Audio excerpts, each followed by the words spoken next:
So mao ni ang program sa ko single linked list gamit ang C language ma'am. So ang purpose ani kay mag-store og data nga dynamic ang size ug ang kada element kay gi-connect sa sunod nga element pinaagi sa pointer. So na ako'y node structure kini ang blueprint sa kada element sa linked list.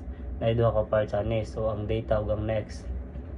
So ang data mao ang value nga gi-store like 10, 20, 30. Yang next siya ang pointer nga mo-point sa sunod nga node. So dire na ako'y create node function. Kini siya ang responsible sa paghimo og bagong node. Mag-allocate siya sa memory gamit ang malloc. So unya i-check kung successful bang allocation. Kung successful, i-assign ako ang value sa data o i-set ang next as null kay wala pa siya sunod nga node.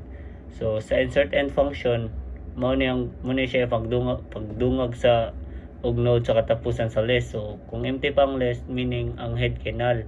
So ang bagong node mahimong first node, pero kung na siya isulod na mo traverse ko gikan sa head hangtod sa last node, unya i-connect na ko ang last node sa bagong node. So sa delete by value function mo ni ang pag-delete og specific value sa list. So una i-check kung empty ang list. Kung ang first node ang i-delete, i-move diretso ang head sa next node, unya i-free ang old node.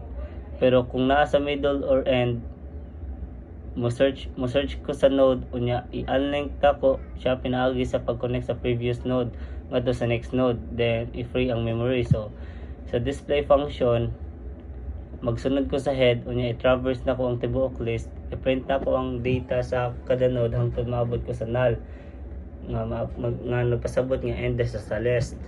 So sa main function nag-create ko og linked list nga empty pa sa una, unya gi-insert na ko ang 10, 20, 30 ug 40.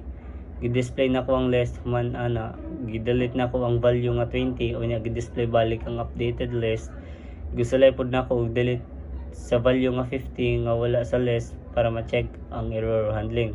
So ang output ani kay napakita kung unsaon pag-add, pag-display ug pag-delete sa elements sa single linked list gamit ang pointer. So mao ni ang flow sa akong single linked list.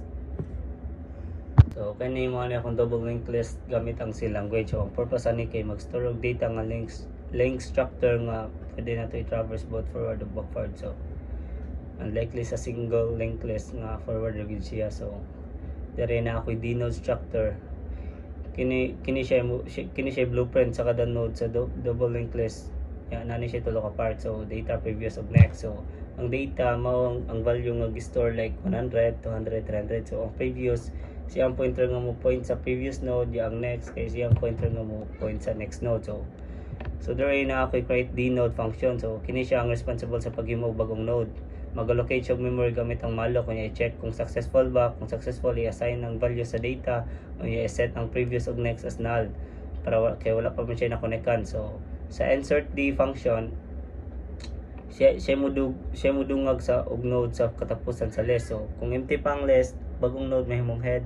Pero kung nanay sulod, siya sulod, mo traverse ko hangtod sa last node, unya i-connect na ko ang last node ngadto sa bagong node pinaagi sa next. So ug bagong node mo point balik sa previous node gamit ang prev. So dire to delete by value d function mo ni ang pag-delete sa specific value.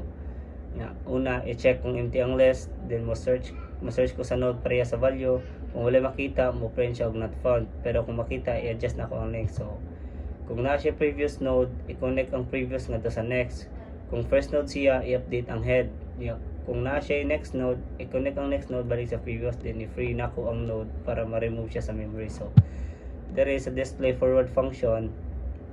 Magsugod ko sa head, unya mo traverse ko gamit ang next pointer hangtod sa end while i-print ang data. So there is a display backward function. Una ko mo ato sa last node, pinaagi sa follow sa next. So unya from here mo traverse ko backwards gamit ang prev pointer hangtod sa start. So there is a main function, nag-create ko empty double linked list, unya gi-insert na ko ang value nga 100, 200, 300 ug 400. Gi-display na ko siya forward ug backward. Kung man na gi-delete na ko ang 200, unya gi-display balik ang updated list. So ang output ani kay napakita kung saan pag-add, pag-delete ug pag-traverse both directions sa double linked list. So mao na ang flow sa akong program.